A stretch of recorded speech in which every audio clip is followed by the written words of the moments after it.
ఇండియాలో దాదాపు ప్రతి ఇంట్లో చూసే స్పోర్ట్ క్రికెట్. అలాంటి స్పోర్ట్ని సెలెక్ట్ చేసుకొని దాని మీద ఆర్టికల్స్, న్యూస్, లైవ్ అప్డేట్స్ ఇచ్చే ప్లాట్ఫామ్ క్రిక్బజ్. అసలు క్రిక్బజ్ ఎలా స్టార్ట్ అయింది, ఫేస్ చేసిన ఛాలెంజెస్ ఏంటి, నేషన్ వైడ్ ఎలా ఫేమస్ అయింది అనేది ఈరోజు వీడియోలో చూద్దాం. Hello everyone, welcome to Krishna chronicles. Let's get into the video. Cricket ఇండియాలో మోస్ట్ పాపులర్ స్పోర్ట్ అండ్ మ్యాక్స్ అన్ని రిలీజియన్స్, కమ్యూనిటీస్, చిన్న పెద్ద అందరూ చూడడానికి, ఆడటానికి ఇష్టపడతారు. సో అలాంటి క్రికెట్ కోసం ఒక డెడికేటెడ్ యాప్ ఉండి అందులో ఫుల్ క్రికెట్ ఇన్ఫర్మేషన్ ఉంటే ఇంకా క్రికెట్ లవర్స్కి ఏం కావాలి. అలాంటి ఒక ఐడియాతోనే క్రిక్బజ్ స్టార్ట్ అయింది. పంకజ్ చాప్రావాల్, ప్రవీణ్ హెజ్, పీయూష్ అగర్వాల్ వీరు ముగ్గురు 2004లో క్రిక్బజ్ స్థాపించారు. వీళ్ళు ముగ్గురు ఇన్ఫోసిస్ కంపెనీలో ఎక్స్ ఎంప్లాయీస్. ముగ్గురులో పంకజ్ చాప్రావాల్ అనే అతను క్రిక్బజ్ CEO. క్రిక్బజ్ వెబ్సైట్ స్టార్టింగ్లో క్రిక్ రేట్ అనే ఫీచర్ ఉండేది. అది ఏంటంటే ఒక టీం ఎంత స్కోర్ కొట్టవచ్చు అనేది ప్రాబబిలిటీతో క్యాలిక్యులేట్ చేసి చెప్తుంది. ఆ ఫీచర్ ఇన్స్టెంట్గా హిట్ అయింది. అలాగే ఫౌండర్స్ వెబ్సైట్ని ఇంప్రూవ్ చేస్తూ ఎక్స్పాండ్ చేయడానికి చాలా ఫీచర్స్ కూడా యాడ్ చేశారు. News, videos, rankings, commentary analysis and fantasy games. Mobile యాప్ని 2010లో తీసుకొని వచ్చారు. అది మంచిగా పాపులర్ అయింది. నవంబర్ 2014లో టైమ్స్ ఇంటర్నెట్ క్రిక్బజ్లో మేజర్ స్టేక్ పర్చేస్ చేసింది. టైమ్స్ ఇంటర్నెట్ అంటే Times of India subsidiary brand.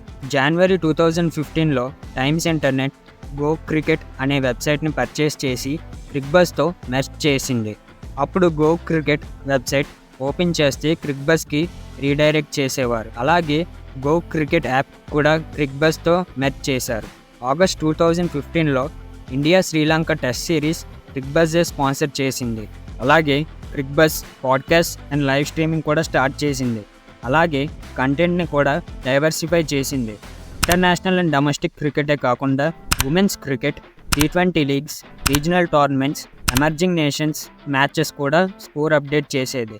అలాగే యూజర్స్కి ఒరిజినల్ కాంటెంట్ ఇవ్వాలని ఉద్దేశంతో బ్రాడ్కాస్టర్స్, స్పాన్సర్స్ ఇంకా సెలబ్రిటీస్తో కూడా లింక్ అయ్యారు. క్రిక్బజ్ తన యూజర్ బేస్ని గ్రో చేసుకునే ప్రాసెస్లో ఫాలో అయిన స్ట్రాటజీస్ ఇప్పుడు చూద్దాం. Number 1, video advertise. Cricbuzz TV ads చాలా క్యాచీ అండ్ హ్యూమరస్గా ఉండేవి. మ్యాక్సిమం ఎవ్రీడే లైఫ్ సిచ్యువేషన్స్ రిలేటెడ్వే ఉండేవి. ఈ యాడ్స్ క్రిక్బజ్కి young smart phone users and cricket లవర్స్ని అట్రాక్ట్ చేయడానికి మంచి ప్లాట్ఫామ్గా మారాయి. Number 2, social media platforms.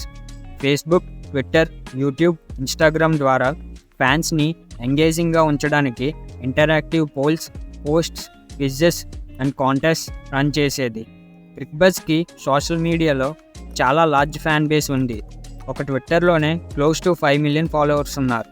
Number 3, commentary. Cricbuzz commentary కోసం Harsha Bhogle, Simon Doull, Michael Vaughan ఇలాంటి క్రికెట్ ఎక్స్పర్ట్స్ని హైర్ చేసుకొని యూజర్స్కి ఎంటర్టైనింగ్ కామెంటరీ ఇచ్చేది. అలాగే original video shows like Cricbuzz Live, Cricbuzz Chatter కూడా యూజర్స్ కోసం లాంచ్ చేసింది. Spicy pitch.